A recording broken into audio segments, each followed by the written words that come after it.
Yeah, he's for lack of a better term, he's coaching his ass off right now. The X's and O's. So the head coaches, the players always they get all the star, and we'll get over to the Boston Stars here. But Jason Kidd is making NBA teams, and I've been between watching the games and just listening to other shows as well.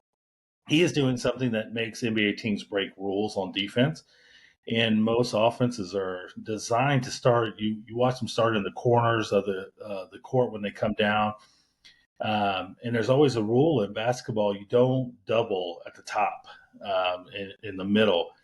And if you look at what kids do in this whole playoffs, and like you said earlier, they were a fifth seed. So I mean, fifth seeds can do it. They're a good team, but there's four other teams that had them that really could have been in these finals. But with Kidd setting this offense up in the middle of the court, you're forcing, which you got two guys that are, I don't want to say they're unguardable at the top, because there are folks that are, but it's very hard. Like, you're not gonna, more than not, you're gonna get beat. So he's daring teams to come up and double at the top, which that in turn just, it's not good. There's a reason why that's a rule, but you don't see offenses starting up their offense in the middle. So you're either going to have to come up, and this happened to Minnesota when Luka hit the game winner over Towns, is where they came up to, they did a pick and roll high, and then when you saw the mass player Lively do the pick, he rolls away, he takes who was guarding and leaves Towns on Luka, and then, I mean, in the story after that, Luka hits the game winner. So he's making some teams do some things that are very uncomfortable in basketball. And if you can't double at the top, you're and if you switch, you kind of damned if you do, damned if you don't. Because if you switch, you can't leave. You can't. I mean, you can't put a center or power forward on Luka or Kyrie. You're just asking for trouble at that point.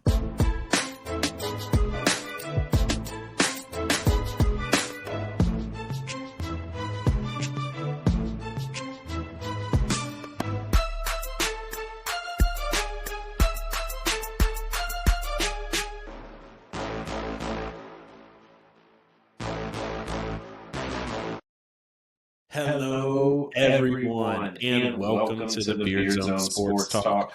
My name is David. You know me. I just got Carlos tonight. We got a lot to dive into. The NBA Finals are set. The Dallas Mavericks versus the Boston Celtics. We are going to be touching a little bit on some NFL news that happened this week at the end of this episode, so be sure to stick around for that. But before we get into it, hit that like button, hit that subscribe button if you're new here. That continues to help us grow. We appreciate all your support. We just surpassed 100 subscribers. Not huge, but hey, that's a milestone for us. We definitely appreciate y'all's support. Let's get into the NBA Finals. The NBA Finals are set. We got the Boston Celtics versus the Dallas Mavericks. And Carlos, this should be a series to watch. I'm excited for this one.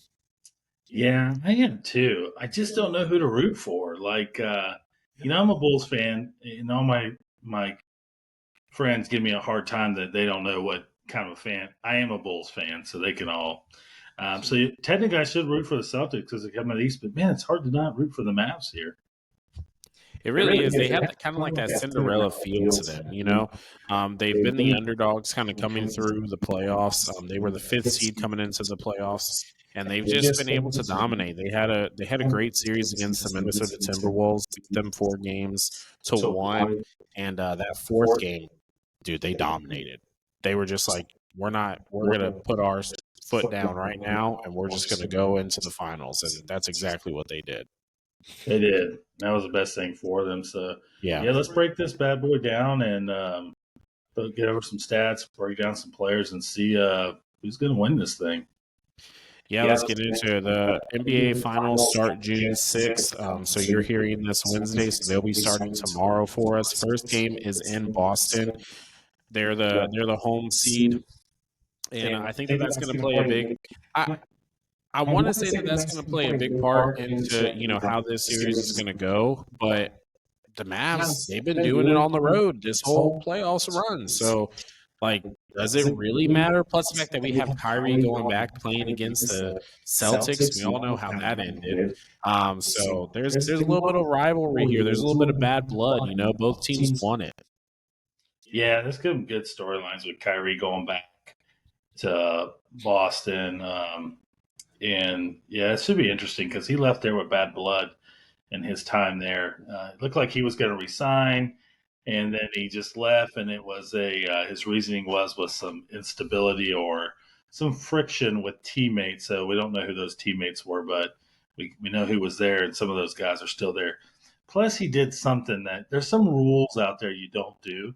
One is you don't poke a bear, and the other one is you don't step on Lucky, their mascot, on the floor and stomp on it like he did in the 2021 postseason and piss off Boston Celtics fans because he might get a water bottle to the head when he comes out to warm up. And but some guys feed off of that, like others feed off that home court energy that's positive.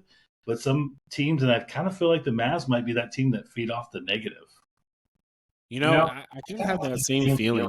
Kyrie's kind of been, I mean, Luka, clear superstar of this team. The guy's an absolute animal. He's been averaging, I think, like anywhere between 27, 28 points a game. This playoff run, Kyrie's been right up there with him. But Kyrie's kind of been really this like veteran leader, in that locker room, just kind of rallying the guys and just being like, hey, let's win this. I think it was they had a playoff game, and they were just like, look, if you want to go an extra game, then let's go an extra game. But if not, let's just win this thing now. And they've come back from big deficits this entire playoff runs. I think they've been down as much as 17 points. Doesn't matter. They can come back. They can score. And, their defense isn't, that bad either. But it's definitely been an offensive geared team with the Dallas Mavs. Yeah, Kyrie and and Luka, of course, they're their two go, like as they go, the Celtic or the Mavs go. So the Celtics have their hands full on trying to stop them. Those two guys. I always feel with Kyrie, he's with in the Cavs, and he's with LeBron, and it's almost like he's taking a backseat. But he had a phenomenal last three games in those finals with LeBron, and he doesn't get enough credit. And I feel like he's almost in that same boat with Luka. He's averaging a little close to 23 points a game. When you need a bucket, he's hard to guard one-on-one. I don't even know if you can. The guy's got handles. He can shoot. He scores from all three levels. And Luka's playing. It's hard though because Luka's he's almost averaging a triple-double. He's leading scoring. He's leading, almost 29 points a game. He's a star. They're both stars. It's just he's a little bit brighter star on there. But it's gonna be interesting to see how those two tandems of Luka and Kyrie with against Jaylen Brown and Tatum. Yeah. Well, and good news for the Boston Celtics, though, is that all signs are pointing toward Porzingis making a comeback for Game 1 in Boston to help set the tone of the series. That, I think, is going to play a huge part in the success of the Boston Celtics. I do like the Celtics in this series. I think that they've been the favorite all year long. They're definitely the best team in basketball. But gosh, man, it's just like you can't count out what the Dallas Mavericks have done, and that's why this series is so exciting for me. But the Jason Kidd also. Me and you were kind of talking about this offline. Jason Kidd is putting some schemes and game plans together that has been definitely a big part as to why the Dallas Mavericks has found success. Yeah, he's for a lack of a better term, he's coaching his ass off right now. The X's and O's. So the head coaches, the players always, they get all the star, and we'll get over to the Boston Stars here. But Jason Kidd is making NBA teams, and I've been, between watching the games and just, listen to other shows as well. He is doing something that makes NBA teams break rules on defense. and most offenses are designed to start. You watch them start in the corners of the court when they come down, and there's always a rule in basketball: you don't double at the top, in the middle. And if you look at what kids do in this whole playoffs, and like you said earlier, they were a fifth seed. So I mean, fifth seeds can do it. They're a good team, but there's four other teams that had them that really could have been in these finals. But with Kidd setting this offense up in the middle of the court, you're forcing, which you got two guys that are, I don't want to say they're unguardable at the top, because there are folks that are, but it's very hard. Like, you're not gonna, more than not, you're gonna get beat. So he's daring teams to come up and double at the top, which that in turn just, it's not good. There's a reason why that's a rule, but you don't see offenses starting up their offense in the middle. So you're either going to have to come up, and this happened to Minnesota when Luka hit the game winner over Towns, is where they came up to, they did a pick and roll high, and then when you saw the mass player Lively do the pick, he rolls away, he takes who was guarding and leaves Towns on Luka, and then, I mean, in the story after that, Luka hits the game winner. So he's making some teams do some things that are very uncomfortable in basketball, and if you can't double at the top, you're and if you switch, you kind of damned if you do, damned if you don't. Because if you switch, you can't leave. You can't. I mean, you can't put a center or power forward on Luka or Kyrie. You're just asking for trouble at that point. Yeah, definitely a matchup nightmare when you have to guard Luka or Kyrie one-on-one. I really don't care who you are. I feel like that those two guys are just headaches. Not to say that no one can, and they definitely have their hand or their work cut out for them with the two superstars over on the Celtics with Tatum and Brown. And I feel like Brown is honestly, I mean, Tatum is great, but Brown is on the next level right now within this playoff series. And, kind of touch base now onto the Boston Celtics and their coaching. I mean, Joe Mazzulla, he's 23-11 in the playoffs. He's definitely taken this team, and he's had a lot of great success with them. They were in the finals a couple of years ago against the Golden State Warriors, ended up falling, short, losing to the Warriors 4-2. They're back, man. They're back, and they're out for blood, I feel like, and it's just it's going to be a dogfight of a series. It really, really is, and I'm excited to see. And I feel like the Boston Celtics also have more of a supporting cast. I mean, Dallas Mavericks, they definitely have some great guys, like PJ Washington and Gayford and stuff. But you look at this Boston Celtics team. Outside of the two with Tatum and Brown, they got great players still that you have to worry about. And now that Porzingis is back, it's just an added piece of that layer. And man, it's going to be tough. It's going to be really tough. I want the Dallas Mavericks to win just because I want to be able to see Kyrie win a ring without LeBron. I would love to see that. I'm a big Kyrie fan. I like Luka. And I've liked their story this playoffs. I really, really have. But what about the Boston Celtics do you see that makes them the team to beat? Yeah, I think you're hitting it on the head there. Like, you got the two superstars on each side. You got Tatum and Brown. The only thing Brown is, he's playing outside of his mind. He literally took their last game over and was like, yeah, we're not. I'm not playing around. And watching that game, Jason Tatum is a good player. I don't particularly like his style of play. Sometimes he floats around. He's kind of he's a good player. He just, watching the last game, he was really lazy on the defensive side of the ball, and I think that's where Jalen, if he doesn't step up, they lose that game. They probably win the series, but you're going to get probably a push between the two sets of stars. So and then when you get the supporting cast of, they have Drew Holiday, they bring in, and Derek White, and now you mentioned Porzingis. Now you have a big man who can shoot and who's put up some points.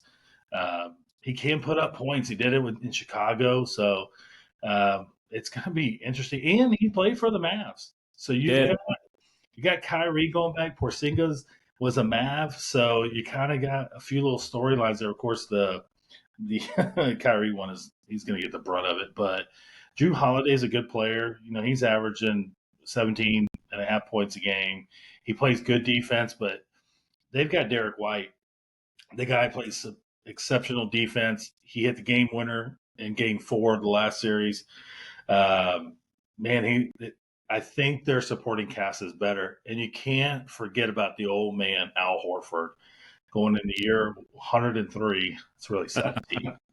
But this guy, man, I can't help but root for him. So it's so tough. The guy, and he just right now he's in that stage. He's just going to do whatever he can for that team. He's like Udonis Haslem was for the Heat when they were doing their run. So he just whatever they need him to do. So it is tough. They do have the better overall team, but man, you can't count out the underdog, man. That's a yeah. Hopefully, I'm hoping it's a fun series.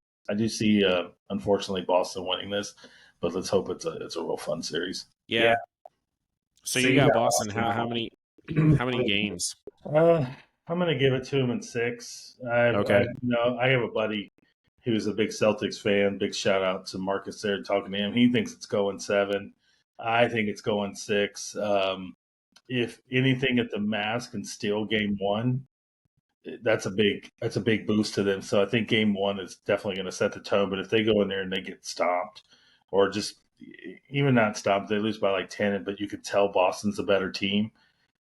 They're going to be in for a long series, but I'm going to go on a limb and say they're going to still win in Boston, but I think Boston steals one right back in Dallas. So I'm going to give it to Boston, man. I think there's too much team depth there. I just think they're going to be too much for Dallas. Yeah. And also, we have to understand, we saw the last series against the Indiana Pacers, who were one of the better scoring teams, if not the best scoring team. The Boston Celtics can put up points with anybody, so and that's something that I feel like is going to play a big part in this series is, who's going to be the one, well, obviously, who outscores the other team is going to be the victor. But it's going to be interesting. I'm going to go on the other side of the fence. I'm still think it's going to go 6 games. You know what? Yeah, I'm going to go 6. I'm going to go 6 games. I'm going to give it to Dallas. And because I think that's probably more so because I want to see them win. And I want to be surprised if they did. I don't think anybody would be surprised if, Boston or the Dallas Mavericks win this. It's got to be one of the two. And I don't think that anyone is going to be surprised when, we get down to it and Game 4 is checked off in that win column for, whichever team. So should be a really good series. I have the Dallas in 6 games. I do think that they are going to steal one in Boston, one of these first 2 games. And I think that's going to really kind of help and boost them. And I don't know if Dallas or if Boston is going to be able to steal one. So we'll see what happens. But it will be I will say Boston's won 9 of 10 without Porzingis, so having him back. I did hear a great line. There's a kid. He goes up to his coach and he's like, "Hey, coach, what determines what makes you a winner and a loser?" And he's like, "Boy, it's the score." If you score more points than the other team, odds are you will win that game. Yeah, so it's going to be good. I'm excited, especially watching Kyrie get greeted at Boston. Yeah, it's going to be interesting there. But hopefully we get a good game, good series. That's what everybody wants. I think everybody wants it. There'll be a lot of secret Mav fans out there. Oh yeah, and the best thing about this now that we're in the finals is that now I don't have to keep going back and forth between the the hockey playoffs and the NBA playoffs. Now we get them on separate days. We get to enjoy just that one game, so we can really just kind of focus in on that. So, but should be a lot of fun. Let us know who you guys think is going to win down there in the comments. We would love to hear that. So let's go into the NFL side of things. A couple of things happened this week in the NFL world, and we have to start off with the legend, Allen, man. I'm blanking on his Larry first Allen. Larry Allen. My goodness, man. Yeah. But yeah, Larry Allen passes away, man, suddenly on vacation. Don't really know. We don't know the cause of the death. It's labeled as a sudden, death. Very unfortunate. The guy was an absolute monster. Is he the best offensive guard that we've seen grace the football field? Monster is putting it lightly. He is the real life version of the Hulk. This guy, 700-pound bench press, 900-pound squat.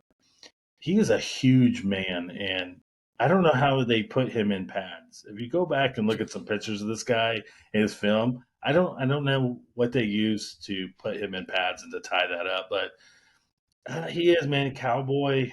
Finished his career up with 49ers. He's a 7-time Pro Bowler. He's got a Super Bowl ring he's part of that Cowboys dynasty with Aikman, Emmett, Irving, Jason Witten, those guys. So it's hard. He's a Hall of Famer. Guy was an amazing, so big but so agile. It just didn't make sense. He's kind of like the cartoons where the hippo is like doing ballerina stuff, but it's still powerful. Sorry, Larry. What a visual! What a visual! And watching him be able to move and just move people at will, man. It's hard to argue if he's in the argument for me, one of the best ever. There are some other guys like John Hanna. He was with I believe the Patriots there for 12 years, and being a Dolphins fan, you get he was a beast at guard. I believe he was 10 years, but almost every year he was in, he had a Pro Bowl. He was in the Pro Bowl, and you have Gene Upshaw, longtime Raider, played forever for a guard, and he's up there. And then old Randall McDaniel started out with the Vikings, played with the Bucks. He was another guy, had 9 Pro Bowls, played for 13, 14 years. But for me, man, I would take that guy on my team any day of the week. He was by far, though, I will say, the most dominant offensive lineman in the 90s. This guy, there was nobody better than him in the 90s. Oh, yeah, for sure. A lot of teams wish that they could have had a Larry Allen when they were having to line up on offense when Aaron Donald was on the other side. I think Larry Allen would have been the perfect matchup for Aaron Donald. That would have been awesome. That would have been awesome. Now you know how Emmett got all those damn rushing yards running behind freaking Larry Allen, right? And he was and the other 4 other guys by him were really good as well. He had another guard, Nate Newton, but I think Nate's known for some other stuff besides football on there. But you got some.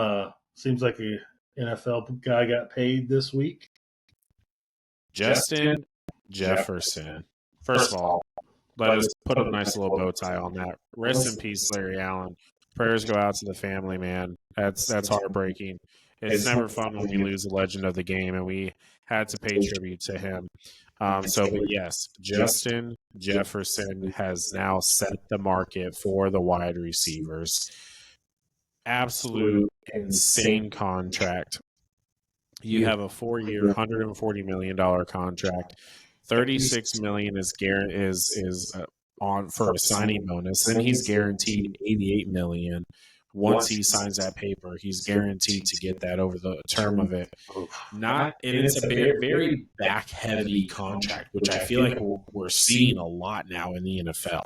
Yeah, that's kind of the thing now. But wow, he's making $35 million a year, right around there. Did Brady ever make $35 a year? I don't think he did. I mean, he had that dead cap space. He might have been close, but I mean, it's Tom Brady. And now we have a wide receiver, the biggest contract of what is it of a non-quarterback?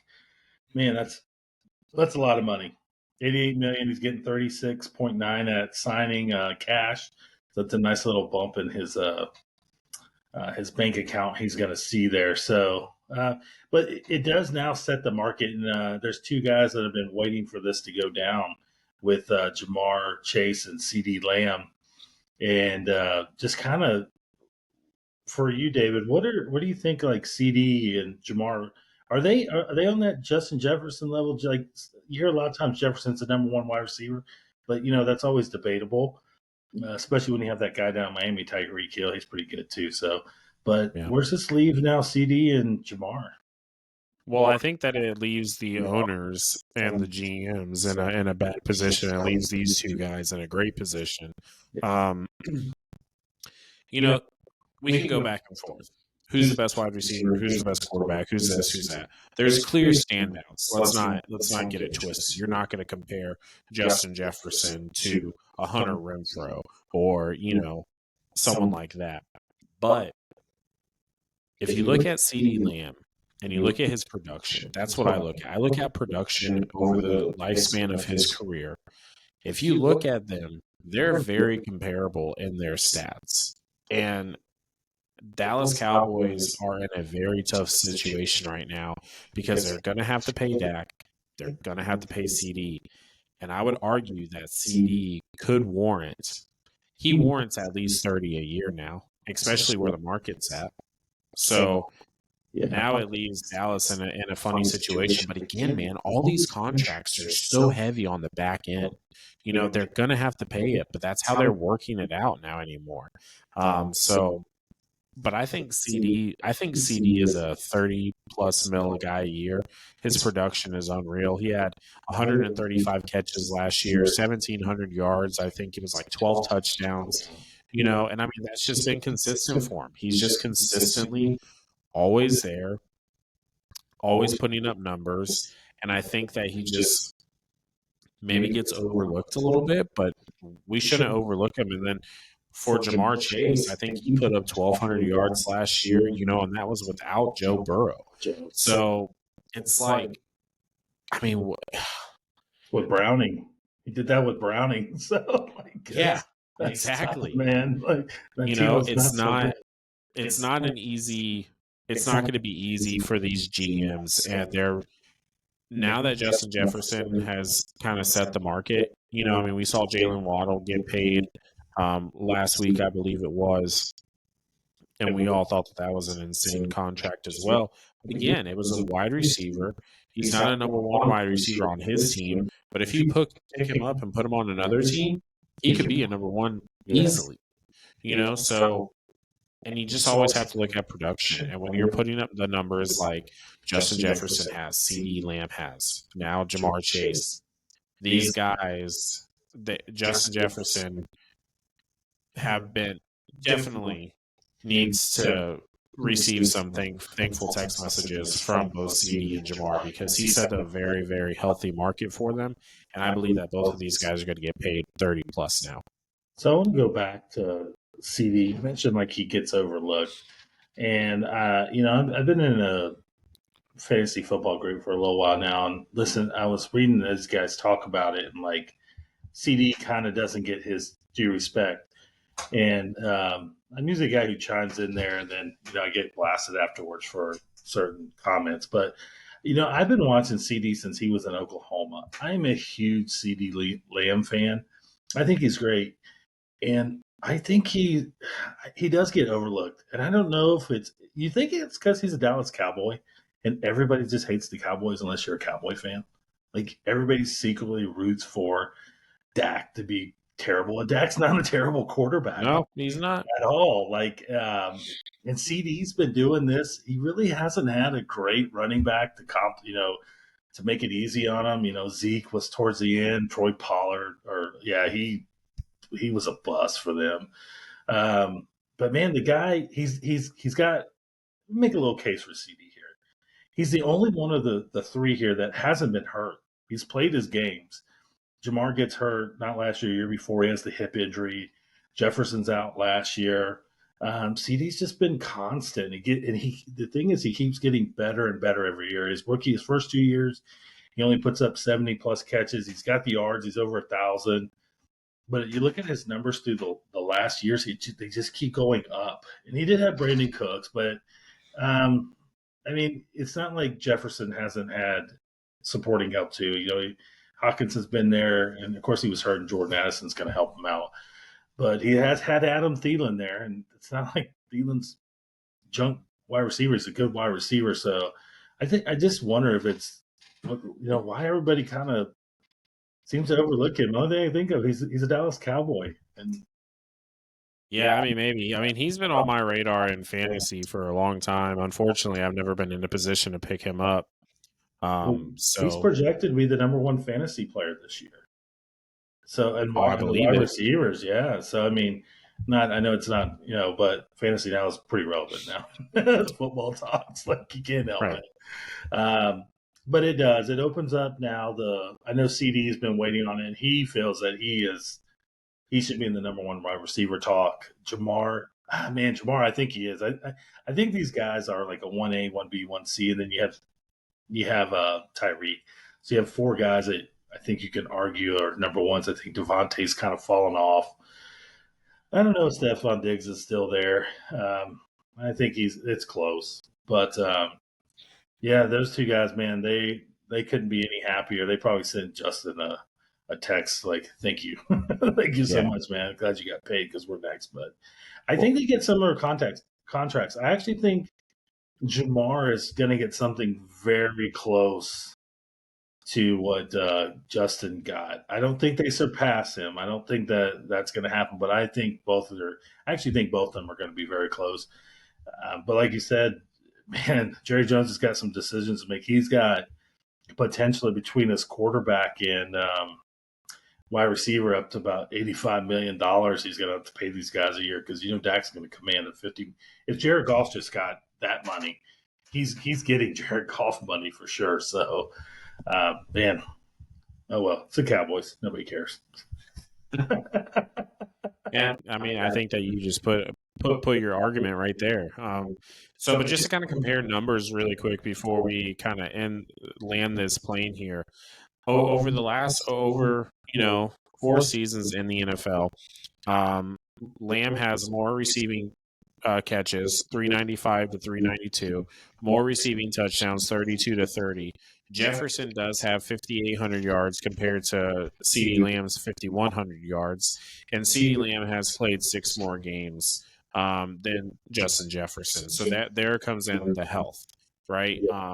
The CD has been consistent, but should be good. It's going to be really interesting to see, just kind of what happens moving forward with all of these contracts. I mean, because now it just seems like every year we see the next big contract, and it's like, okay, who's going to get paid now? I mean, heck, we even just saw Christian McCaffrey do it a little bit of switch up with his contract now, to where he's making $19 million a year, and it's like, gosh dang, man, it's just more and more money. The NFL is a great business to be in.